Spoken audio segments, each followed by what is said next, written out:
Hello, this is Adam Feinberg, and you are listening to Harlem Stories.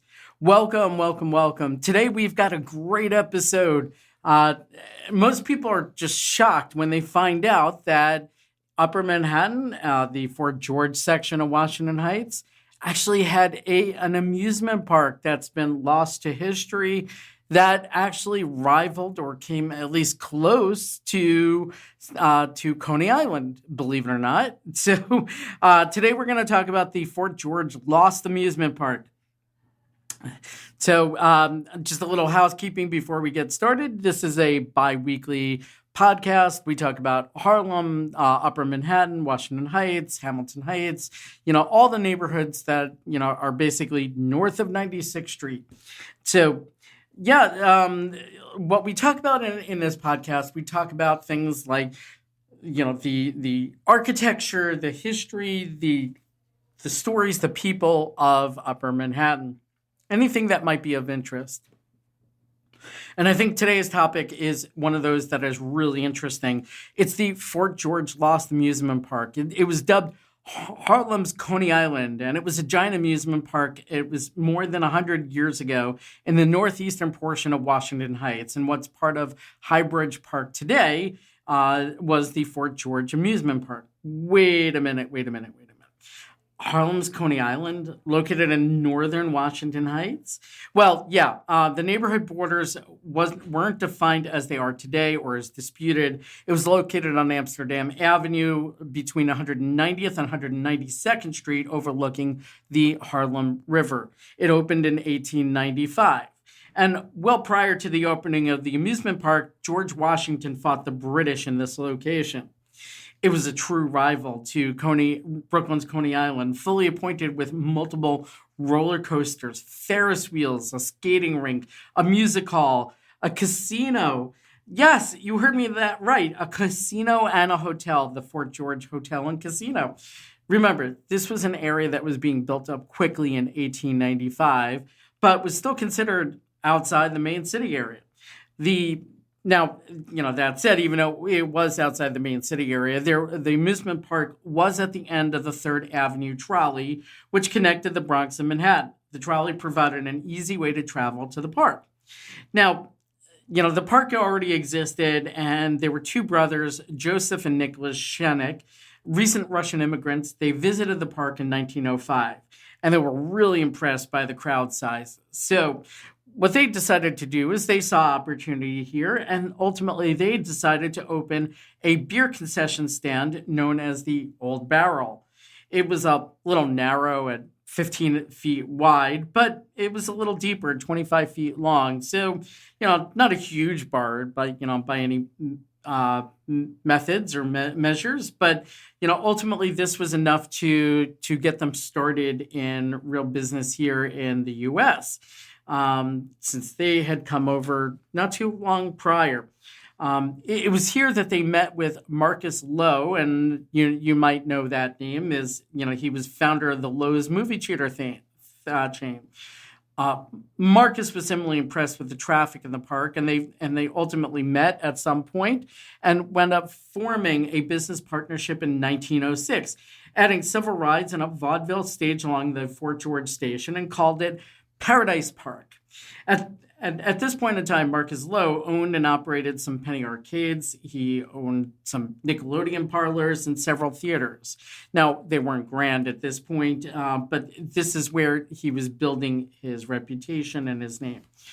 But it was at this point that the Fort George Amusement Park and the adjacent Paradise Park had a total of 3 roller coasters, 2 Ferris wheels, 9 saloons, 5 shooting galleries, a Coney Island-style sideshows, a horse racing track, which ultimately that horse racing track also became a racing track for cars at a later point, and ultimately part of the highway now today as we know it.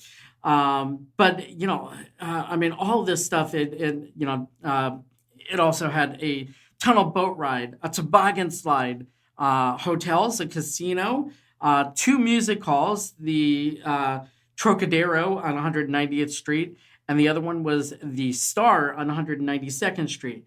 They even had a mini railroad as a ride, the Fort George Scenic Railroad, which offered spectacular views, and which is not exactly surprising given it's located near the highest point in the city. You're right over the East River over there. The island is also pretty narrow at that point, so you should have been able to see the Hudson River as well. But included in all of this, in this little micro neighborhood of entertainment, there was also a restaurant with its own dedicated ice cream shop, and there were a lot of other different places to eat and drink as well. So, this is kind of surprising. There are some great pictures at the Museum of the City of New York that can be found in East Harlem, or you can find some of these pictures online at the Museum of the City of New York as well. So there is at least some awesome pictures of these areas. By 1910, the park remained a popular destination, but the local residents are really starting to have enough of what's going on, and they ultimately started a petition for it to close due to the noise, the drunk partygoers, and petty crime that was happening. But I guess the Chenecks saw the writing on the wall and sold Paradise Park. They ultimately wound up borrowing some money from their business partner, Lowe, and they bought another nearby amusement park in Cliffside Park, New Jersey, and they called it the Palisades Amusement Park, which operated from 1898 until 1971, and it was one of the most visited amusement parks in the nation until it closed. Now, I'm a collector of old 1950s and 60s comic books, and I can tell you could see advertisements in those comic books that were sold for the Palisades Amusement Park. So I thought that was pretty cool. You get some old history in those comic books.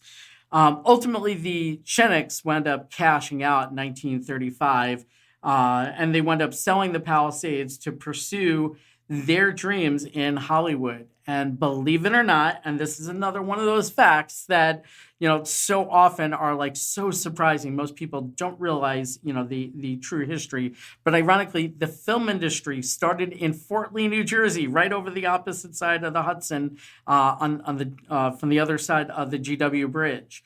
So, believe it or not, Hollywood got its start there and actually had a Washington Heights connection.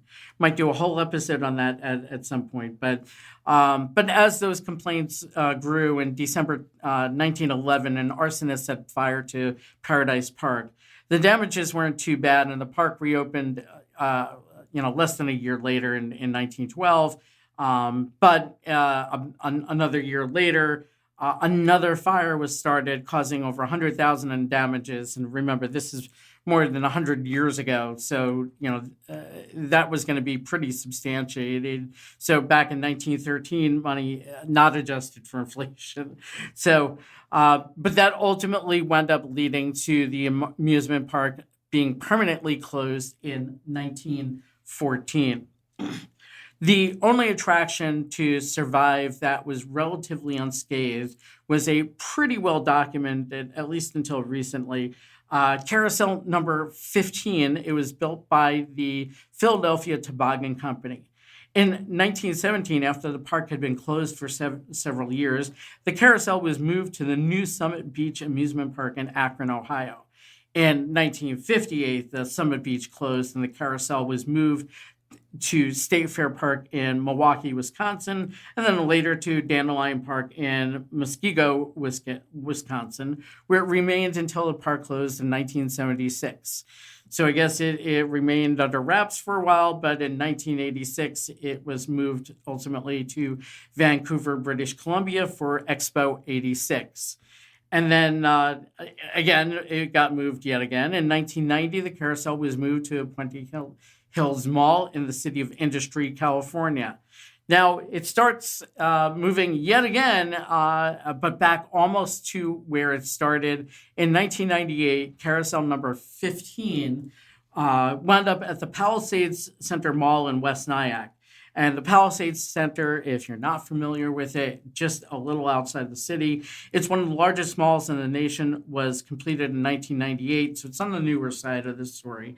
But at least in West Nyack, the carousel was only a few miles away from its original location. Now, for those of you that don't know over here, I grew up in Rockland County, where the neighborhoods of Nyack and West Nyack actually belong to, and it's the West Nyack Mall is probably only, I'm guessing, around 15 miles from Manhattan. So literally, you go up across the bridge, the GW Bridge, and it's about 15 miles north or so. Literally on that, not far from that New York, New Jersey border. But in 1998, and I actually called this incredible sinking mall because it was built on landfill, and it was constantly breaking up because it wasn't compacted well, or the land that the mall was built on was not very, I guess, the right composition. So yeah, there were constant problems with the foundation. In any case, in 1998, carousel number 15. It wound up over in the Palisade Center Mall, but again in 2009, it got moved around again, and Palisade Center management disassembled the carousel, and then they wound up removing it. I remember recalling hearing about the carousel moving back into the Midwest, but I haven't heard anything recent. So this carousel was moved multiple times, including most recently just a handful of miles from where it started, but separate from the carousel, the city's Parks Department wound up acquiring the Fort George via condemnation in 1928, which included Highbridge Park. And in 1994, Mayor Giuliani contributed $500,000 for new playground equipment for the park. And in the United Electric and Power Company, created in 1887 by Westinghouse Power and Electric, which was built as a competitor to Edison Electric. They took the opposite view of Edison by providing alternating current, AC, while Edison was providing direct current, DC. And in 1904, United built a power station to provide electricity to northern Manhattan. Time marched on, and the plant was taken over by Con Edison, operating until the 1970s, when it was ultimately shut down. The plant actually still existed until 1997, when the structure was raised to improve and expand space for Highbridge Park. Since this was the northern section of Highbridge Park, it was expanded and improved. In more recent years, guardrails and large planters were installed in the area to ensure that abandoned cars would not be dumped there or other cars be driven in. And Parks and Recreation has also since cleaned up the area further, clearing the dense overgrowth and dead trees. And today it's more of a proper park of New York City. So amazingly enough, New York City had, or Upper Manhattan had, its own amusement park that rivaled Coney Island. And, I certainly think that is one of those fun stories that we like to cover in Harlem Stories, and just a good sampling of what we bring to the news community, the broadcasting community. But in any case, you can find original pictures at the Museum of the City of New York. And it's pretty cool to kind of see that from 100 years ago. And so many people aren't even remotely aware of this amusement park. But again, I want to thank you for joining us for Harlem Stories, and come back for more. We hope to hear from you, your feedback, and feel free to add any information that we might not know. So please reach out to us. I could be reached at Adam Feinberg. It's going to be, my email address is afeinberg, AFEIN as in Nancy, BERG @elegran.com. If you've got any great stories, we'd love to hear about them. Thank you and have a great day.